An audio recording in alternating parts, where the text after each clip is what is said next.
we started like 6 years ago, and I had like an idea of making a space science fiction fantasy adventure about a rescue robot in another galaxy, but I don't want it to use any kind of CGI. So the whole film was supposed to be completely practical, and we wanted to make all the space images in a water tank with liquids, and we built the robot to play the main character. And yeah, everything was... that's the idea behind it. I have a friend who's really nerdy and good at building stuff, so we asked him to help us. So the project started with like the thing of doing it practically, but then during the time we developed the movie, then we realized we also needed a good story.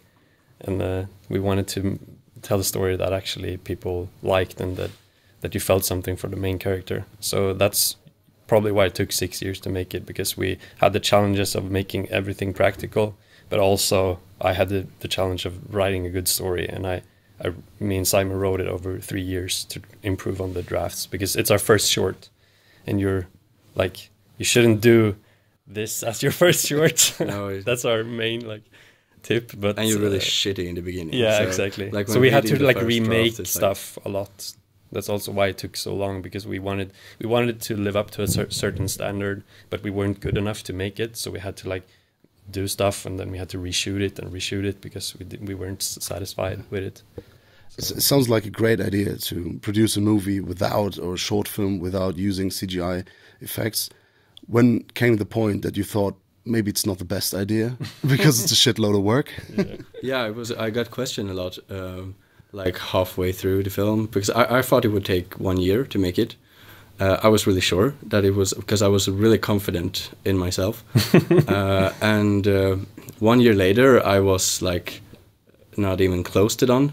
And people started to ask me, isn't it easier to just animate a film or do it in 3D? And I started like 2 or 3 years into the process. I actually realized, yeah, this would be a lot more easier to do it in 3D. But now I've already started, so I just wanted to hold on to my goal and not cheat, and like really working through. So. Yeah. I mean, CGI effects are craftsmanship as well, and it's an art form in itself. But I enjoy it. I think it's quite unusual for guys like you. You started when in the beginning of your 20s, mid-20s. You grew up with CGI effects, yes. Unlike us, we're old people. And like it wasn't a reaction to like first of all, I always loved Pixar movies, but I always thought like this was the animated filter, that it was like. It had been such a cool experience to watch a Pixar movie, but for real.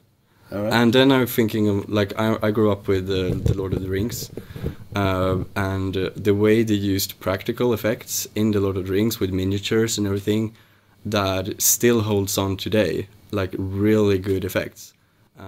That's the genius of Peter Jackson. Yes, it's a true genius, and I wanted to like I saw the industry was going more and more and more to the CGI, and it was also like a kind of reaction in myself. Like I wanted to go back to the old days of making film, but in a new way. So it was an idea of making like, can I make like a Pixar film, but made like Lord of the Rings style? Live action, and so that they were like our biggest inspirations. Like the Lord of the Rings behind the scenes of how they made the whole trilogy is really like inspiring, and they usually use like 70% practical, 30% CGI. So it's like the effects still hold up today. They even look better than some of the new movies today. Yeah, that's what we really enjoyed. But we thought, could we try to make it like 100% practical, like just to try it, like to see if we could make it. And you did. Yeah, and when Simon showed me his first like tests in the water tank of the space shots, that he like worked for them for like a year to try to make them look like NASA pictures. And then when I first saw them, I was like, okay, this is probably the hardest part of making space movie practical, is how do you do the space without 3D. And when he figured that out, and we saw that it looked really good, and I was like, okay, I mean, let's just do this. And then it took 5 years to build a robot and to build all the spaceships and to film everything, and then in post-production we used compositing to like layer all the shots. So it's like all the elements are practical, but we have to layer them to make them come together with all the lighting and stuff. So it's, yeah, that's why it took so long. So for you, it was about the process. It was about finding out how to do the stuff. But the film is also about something. What is the topic? Are there some themes, some layers maybe that you can explore on, that you can explain to us? Yeah, it's actually about a rescue robot. He's made to be a rescue robot, but he's never saved someone. So he's trying to find someone to save.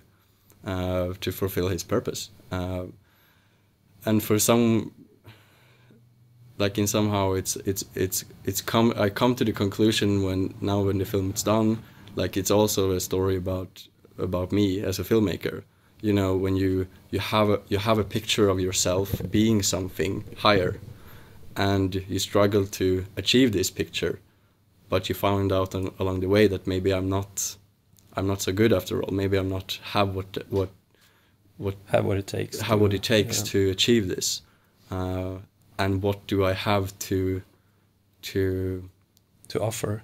Like, to achieve my goal. Like it's in the filmmaker's world. But it's kind of like it's kind of like a movie about like what you have to sacrifice to achieve your dream, kind of. And it's as Simon said, like in the beginning, the story was the story, but during the time of making the film for those 6 years, the script became more about our journey of making the film. So we like incorporated that into the character. So it became like a kind of a meta thing, because we tried to be filmmakers, and that was our dream, and the robot tried to save someone, and that was his dream. And you became the film, and the film became you. Yeah, exactly. Yeah. And so in the editing process, when I was really like depressed and I was like, I can't do this, I'm shit, and I had my robot like standing in my office looking down to me, and I would like look at him and like, oh, you've experienced the same thing in the film that I just experienced now. So you know what I'm talking about. That's weird, because we wrote the script first and we had the kind of basic outline of the story and all the things that happen, but we didn't realize what it was about until like 2 or 3 years later, when we had like done a lot of stuff and gone through the same journey as the robot. Then we were like, oh shit, this is what he's done. Like, so we have to just incorporate this feeling that we have into the movie as much as we can. So you figured the movie out in the process, yeah. so to say. And the script came after, like we started with the space shots, and we started with like building the space capsule, the miniatures, and the script we started writing it like 2 or 3 years in, because we didn't have a script and we realized like we need a story. So it was a bit backwards. Like we started with the method, and then we found the story on the way, and then we rewrote the story many times in the edit for like 1 or 2 years, and then we finally found something that we felt like this feels true to us. So it's only 12 minutes long, but it has kind of a character arc and feels more like a complete story, you could say. Unfortunately, we only have time for one more question. Try to sum it up a little bit. Would you say that after making the movie, the process changed you as a human being and or as a filmmaker, and would you do it again? It changed me completely as a human and a filmmaker. And looking back to it, if I had to talk to myself my younger self, and I had to explain to myself how complicated the process would be, I don't know, I'm not sure if I would do it again. But now, after the process, I would definitely do it again, because I realized that I just experienced the creative process, and that's how it is. So, and I love the creative process. Yeah. It's like a magical thing. So I would definitely do it again, and I'm already working on my next project. So yeah. Thank you so much. Thank you. Tack, is that right? Yeah, tack så mycket. Tack. Thank you. Thank you. Thank you. Thank you.